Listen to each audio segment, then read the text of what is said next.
Hello, this is Beth Bennett coming to you from Danville Church-Based Tutorial Program. Today our lesson is going to be geared towards second graders, and we are going to be filling out a chart on the story elements. Of course, first graders, third graders could also listen to this, but it is geared towards second graders. And the story we're reading today is titled The Three Little Rigs, which if you think about it, it may sound like a story that you've already read. The Three Little Pigs. Yes, it's like it a lot. It has a lot of similarities. So we're going to read the story, The Three Little Rigs, written by David Gordon. And we're going to come up with the characters from the story, the setting, the problem or the conflict, and the conclusion or the resolution to the problem.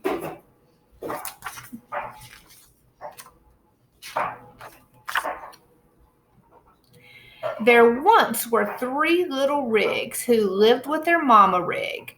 She told them that the time had come for them to go out into the world and build their own garages.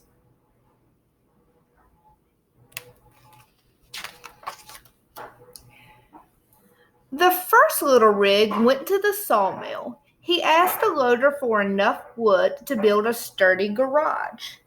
"Make sure to use lots of nails," the loader said.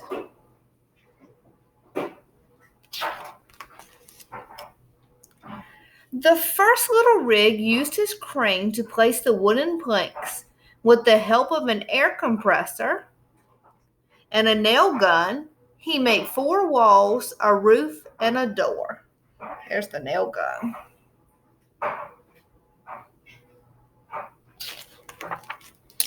But the big bad wrecking ball knocked on his door and said, little rig, let me come in." To which the little rig replied, "Not by the chrome on my chinny chin chin."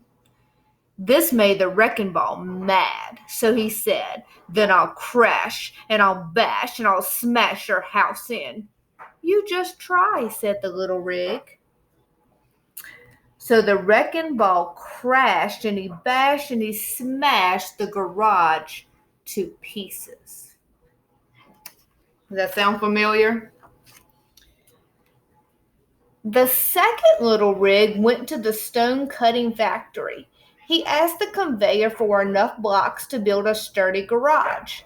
"Make sure to use enough mortar," the conveyor said.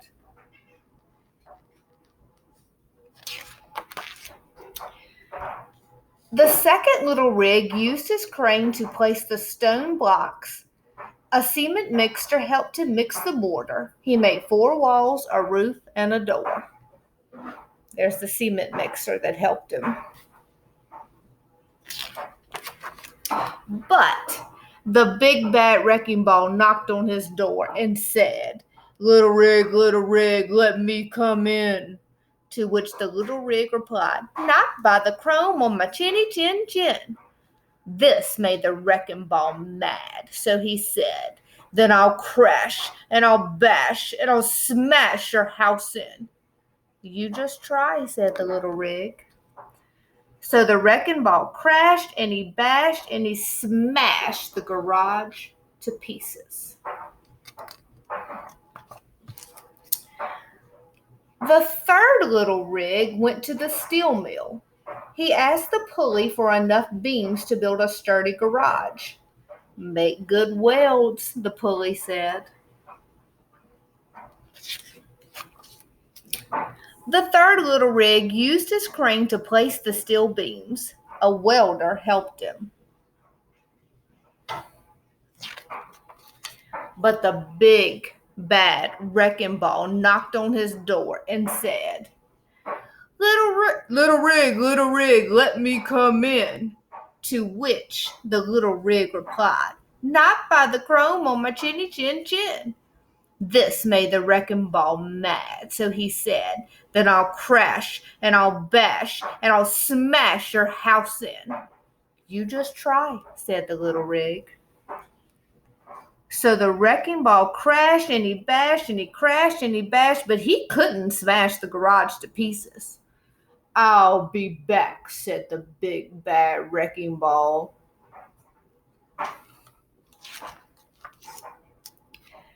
Then the little rig heard the honking of his brothers outside his door. He was very glad to see them. Together they would come up with a plan.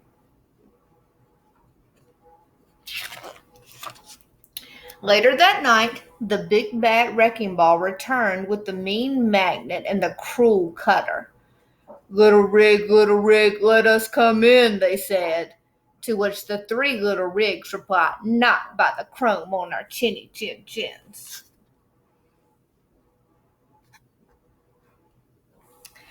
"Then we'll crash and we'll bash and we'll smash your house in."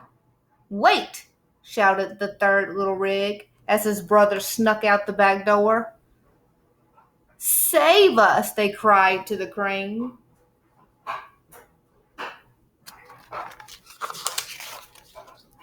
The wrecking ball began to swing, the magnet began to pull, and the cutter began to cut at the third little rig's garage. Suddenly, the crane's field lifted the dangerous three high into the air. Then the three little rigs and the cranes drove to the steel mill together.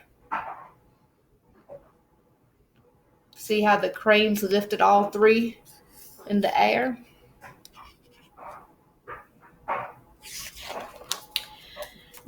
There, the big bad wrecking ball, the mean magnet, and the cruel cutter were thrown into the melting pot.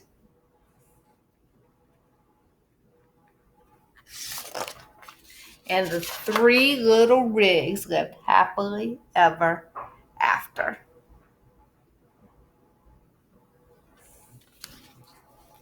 All right, now we're going to fill in our graphic organizer on our story elements. So who are the main characters in our story, The Three Little Rigs? I think the title gives us a clue, doesn't it? Yeah, so the main characters are the three rigs.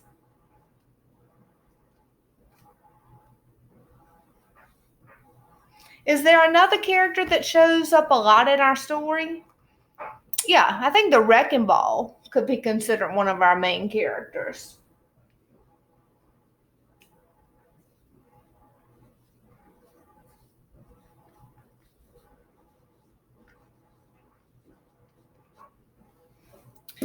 All right, for our setting, let's think about that. Well, first of all, let's think simply. Is the story inside or outside? Yes, the story is outside, so that's part of our setting.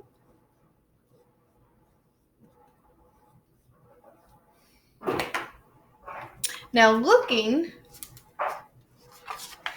we have to use our picture clues for help. Notice in a lot of these pictures, do you see in the background?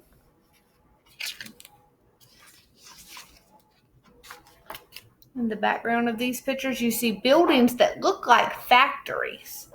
So I think if you have a place where there's a lot of factories, we call that an industrial park. So that's what we're going to say. The setting is in an industrial park.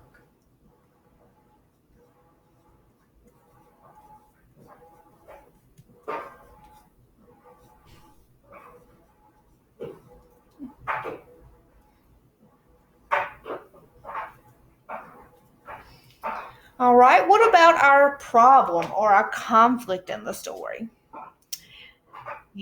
Right, the wrecking ball keeps knocking their houses down.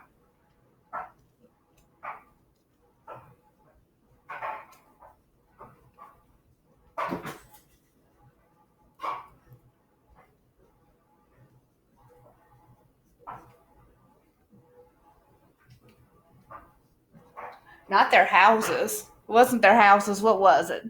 Their garages. Right. Keeps knocking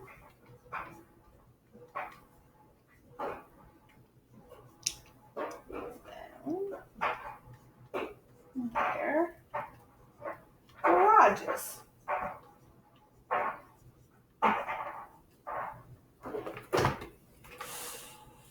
a little bit closer.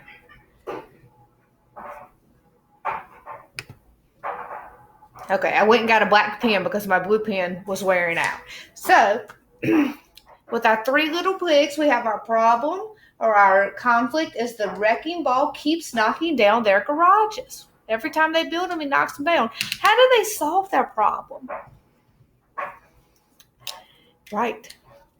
They get the help of a friend. Who was that friend? Do you remember?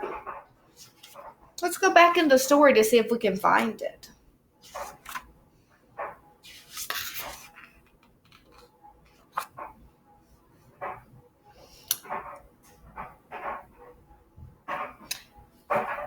In the story, the three little rigs say, "Save us," they cried to the cranes.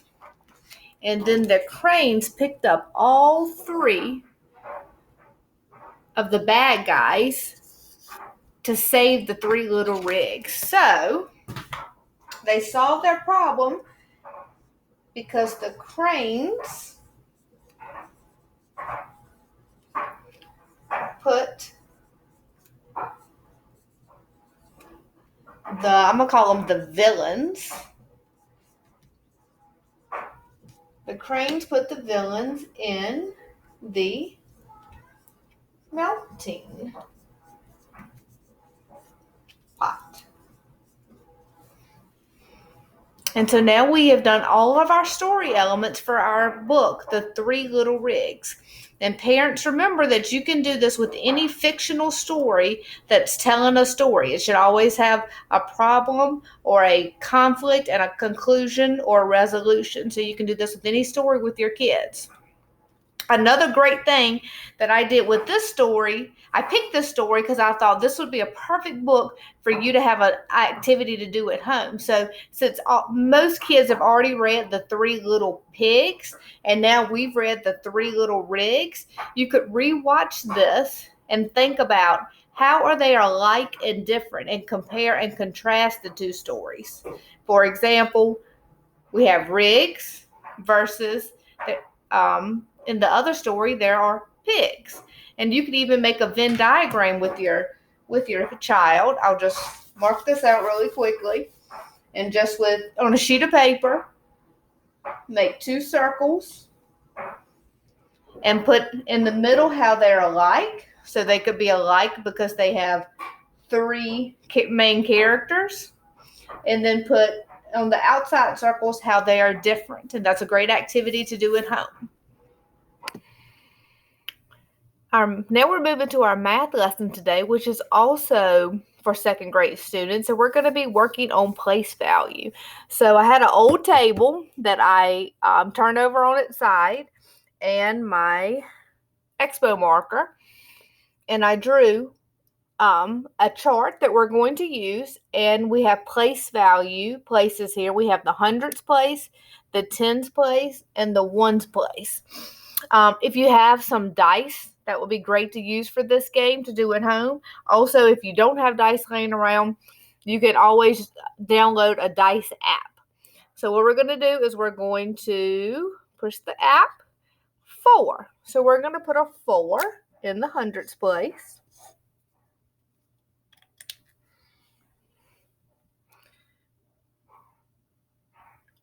Oh, another 4.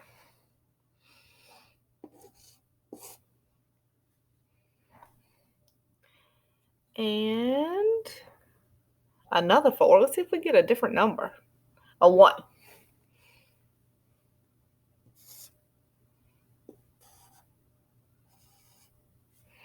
So our number, we're going to read this together. It is, the 4's in the hundreds place, so it's 441. 441 is our number. I'm going to write it out to the side. 441. The next thing we're going to do is we are going to write it in what we call expanded form. That's why I left this workspace down at the bottom for us to write in.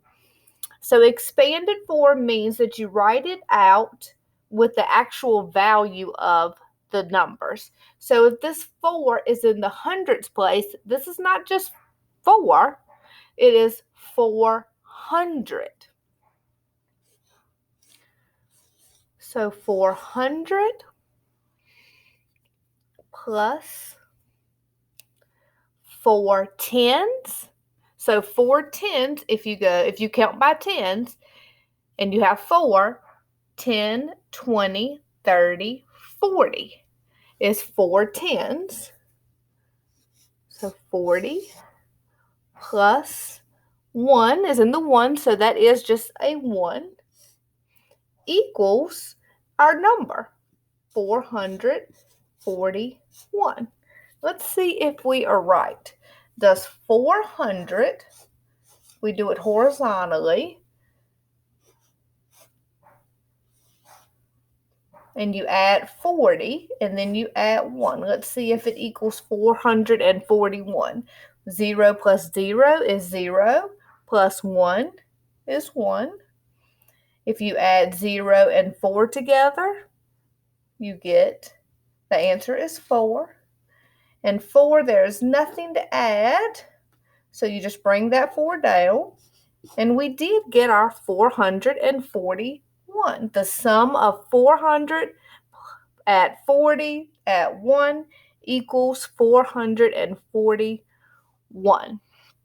And then the last thing that we're going to do with our new number is we are going to draw it using flats and 10 rods and ones.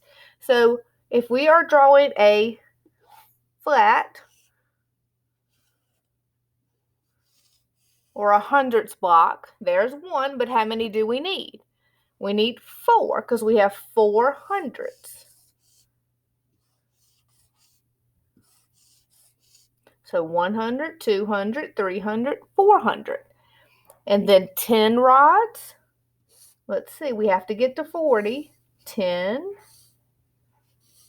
20, 30, 40. And then ones, we just need one little cube for that. So let's count to see if we're correct. 100, 200, 300, 400, 410, 420, 430, 440, 441. So now we have represented our number, 441, 1, 2, 3 different ways. And you can do this with as many numbers as you would like to. And if you do it with a partner, you could compare your numbers. So let's say that your partner, you had 441, but let's say your partner had 962. You could compare to see which one is greater and which one is smaller. So if you're looking at these numbers, you have 9 in the hundredths place, so that means you have 9 100ths. And this one you have 4 in the 100ths place. So which one would be greater? Yeah, this one would be greater than 441. Or you could say it the opposite way, 441 is less than 962. And that's our place value lesson today for second graders. As always, we want to say thank you today to our sponsors, United Way and Danville, Pittsylvania County Community Service. Thank you for all that you do.